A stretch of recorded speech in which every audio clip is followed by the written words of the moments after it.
Hi dears, അസ്സലാമു അലൈക്കും വറഹ്മത്തുള്ളാഹി. സീസു ഹോം അക്കാദമിയിലെ ഫ്രീ അറബിക് കാലിഗ്രാഫി കോഴ്സിൻ്റെ ഫസ്റ്റ് ക്ലാസ് സ്റ്റാർട്ട് ചെയ്യാണ് ഇന്ന് നമ്മൾ. അപ്പം അറബിക് കാലിഗ്രാഫി ചെയ്യാൻ വേണ്ടി നമുക്ക് കുറച്ച് ടൂൾസുകൾ ആവശ്യമുണ്ട്.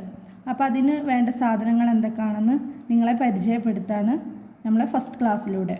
ഓക്കെ, അതിന് നമുക്ക് വേണ്ടത് ഫസ്റ്റ് ഒരു ബുക്കാണ്. ബുക്കിലാണ് നമ്മൾ എഴുതി പഠിക്കുക. പ്രാക്ടീസ് ചെയ്യാൻ വേണ്ടിയിട്ടും നമ്മൾ ചെയ്ത് പഠിക്കാനും നമ്മൾ യൂസാക്കുന്നത് ഒരു ബുക്ക്. വരയില്ലാത്തതായാലും കുഴപ്പമില്ല, വര ഉള്ളതായാലും കുഴപ്പമൊന്നുമില്ല. അങ്ങനെ ഒരു നോട്ട് ബുക്ക്, അതുപോലെ കലമാണ് മെയിൻ നമുക്ക് വേണ്ടത്. കാരണം എഴുതാൻ യൂസാക്കുന്നത് കലമാണ്. അപ്പോൾ ഈ കലമിന് രണ്ട് ഭാഗമുണ്ട്, രണ്ട് സൈഡാണ്. കണ്ടോ, ഇവിടെ മുകൾ ഭാഗം, ഇവിടെ താഴെ ഭാഗം. ഈ ഹോളുള്ള ഭാഗം ഉണ്ടല്ലോ, ഈ ഹോളുള്ള ഭാഗം താഴേക്കാക്കി പിടിച്ചിട്ടാണ് നമ്മൾ ഇത് എഴുതുക. ഇത് വെച്ചിട്ട് എഴുതുക. അപ്പം ഇത് എങ്ങനെയാണ് എഴുതുന്നതെന്നും അതുപോലെ ഇതിന് വേണ്ടത് എന്തൊക്കെയാണെന്ന് കാണിക്കാം കേട്ടോ.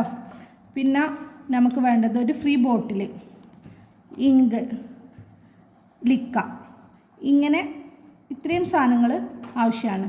അതേപോലെ നമുക്ക് എഴുതി പഠിക്കുന്ന ടൈമിൽ സ്കെയിലും പേനയും വേണം, നമ്മളെ കയ്യിൽ വേണം കേട്ടോ.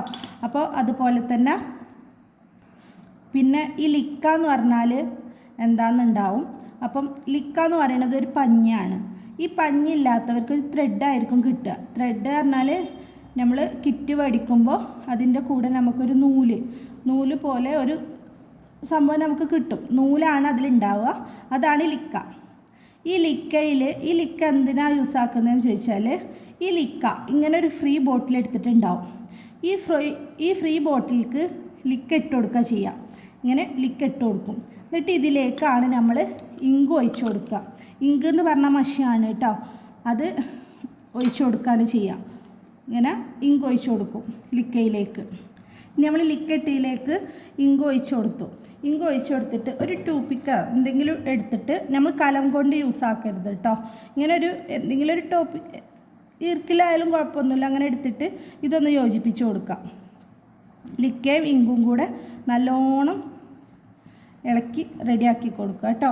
എന്നിട്ട് നമ്മൾ ലിക്കയും ഇങ്കും നല്ലോണം യോജിപ്പിച്ച് റെഡിയാക്കിയതിന് ശേഷം ഈ കലം ലിക്കയിൽ ഇങ്ങനെ വെച്ച് പ്രസ് ചെയ്യാം. പ്രസ് ചെയ്ത് കഴിഞ്ഞിട്ട് ഇങ്ങനെ എടുത്തിട്ട്, ഞാൻ കലം പിടിക്കുന്ന രൂപം പറഞ്ഞു തന്നിരുന്നു. ഇങ്ങനെ ഈ ഹോളുള്ള ഭാഗം താഴേക്കാക്കിയിട്ട് ഇങ്ങനെ പിടിച്ചിട്ടാണ് നമ്മൾ എഴുതുക. അപ്പോൾ എഴുതി തുടങ്ങുമ്പോൾ നമുക്ക് ഫസ്റ്റ് നമ്മൾ ക്ലാസ്സിൽ പറയുന്നത് ബേസിക് സ്ട്രോക്കുകളാണ് ചെയ്യുക. അപ്പോൾ അതിന് വേണ്ടിയിട്ട് നമ്മൾ ഫസ്റ്റ് നുക്ത ഇട്ടിട്ടാണ് പഠിക്കുക. പിന്നെ നമ്മൾ ചെയ്യുന്ന അറബി കാലിഗ്രാഫിൻ്റെ നെയിം എന്ന് പറയുന്നത് 100-ൽ പരം ലിപികളുണ്ട് അറബി ഭാഷയിൽ. അറബി ഭാഷയ്ക്ക് 100-ൽ പരം ലിപികളുണ്ട്. അതിൽ ഒരു ലിപിയാണ് സുലുസ് ഫോണ്ട് എന്ന് പറയുന്നത്. തുലൂത്ത് എന്നാണ് ഇംഗ്ലീഷിൽ പറയുക, അറബിയിൽ ഹത്ത് സുലുസ് എന്നാണ് പറയുക. അപ്പോൾ ആ സുലുസ് ഫോണ്ടാണ് നമ്മൾ പഠിക്കുക.